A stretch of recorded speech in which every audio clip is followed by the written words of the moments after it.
Hello everyone, probably today we will cover the easiest 1% gain in productivity by learning about semantic versioning 2.0, how to avoid dependency hell, and how to simplify the communication about the current state and current version of your product. Semantic versioning 2.0 is defined on the website called SemVer.org and is given by at least three numbers: major, minor, and patch, and a couple of rules how to modify the version from one to another. Major version will increment when you make incompatible changes in your API. Minor version will increment when you add some new features, but maintain the backward compatibility of your API, of your library, of your application. And the patch version is when you introduce small bug fixes that are backward compatible.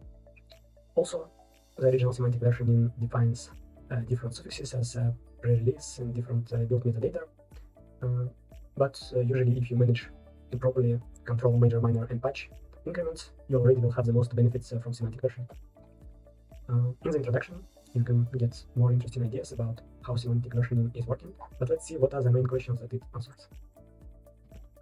So usually when you develop either some library or a product, you have CTO, you have other engineers, and they will ask a lot of questions about the current version of software. What is the current version of software?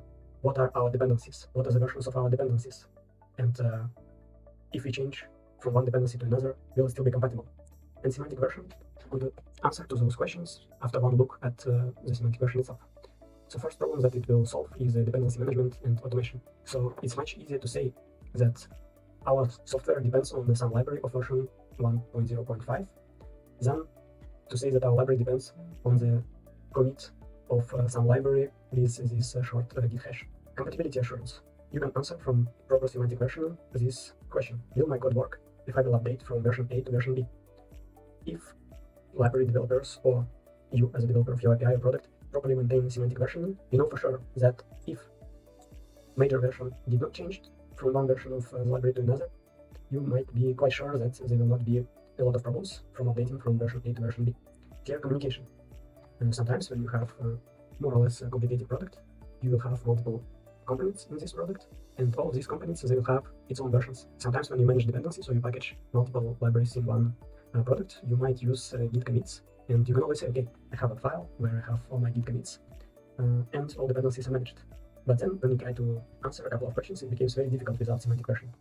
So with git commits, it's almost impossible to say which commit is more recent than another.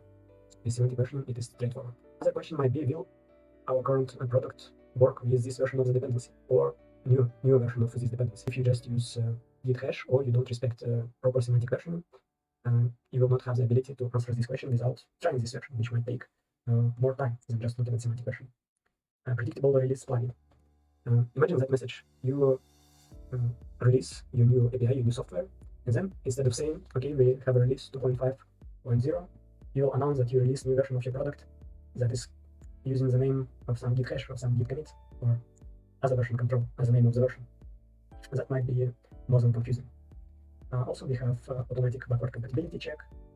If we know that our software is working with some major version of dependency, we can be sure that any update that doesn't change major version potentially will not break our software as well. It's not always the case, but to be sure, 99% is better than to verify every time without having any guarantees whatsoever. It turns out that some version of semantic versioning is very easy to implement if you're using Git. So first step is to create tags at some moment in time and push them into your branch. Afterwards, when you try to build some libraries or some packages or use your repository in another product, you can always use git describe -- tags to get the description of the current commit in this form, which starts by the semantic version with major, minor, and patch. In other words, it is the latest tag that is the most recent parent of the current commit. Afterwards, this number shows how many commits you performed after the commit that was tagged with this one, and the short hash of the commits that we described. Last but not least, on the semantic version website, you can find all the instructions about how to properly update semantic versioning in some of the edge cases. For example, you are in an early development phase, you still can use semantic versioning, but you know that in the early phase your API changes every day. No problem with that, it is covered. When the API changes every day, we can signalize it with the first zero, the major zero. And Like that, we communicate to all users of your library that this is not yet stable version. So please make sure that when you update, you will check that the API did not change in the way that you are not expecting. Afterwards, when you will find good abstractions, good API, you can bump this version to major version to 1 and make a happy release.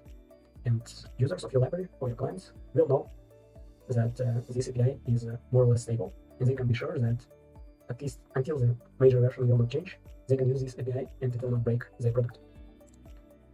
Also, it's very convenient to communicate to other people during deployment, during tests. If you have a lot of deployment for many different clients, it's much easier to say, okay, we have a majority of the deployments of the version 1.5 plus, than to describe different Git commits or given the date of commits or maybe some other obscure version. It will save a lot of time, it will spare you from a lot of confusion, and it's a gain of productivity that is easy to implement, and I highly recommend to use it in all of your products and projects.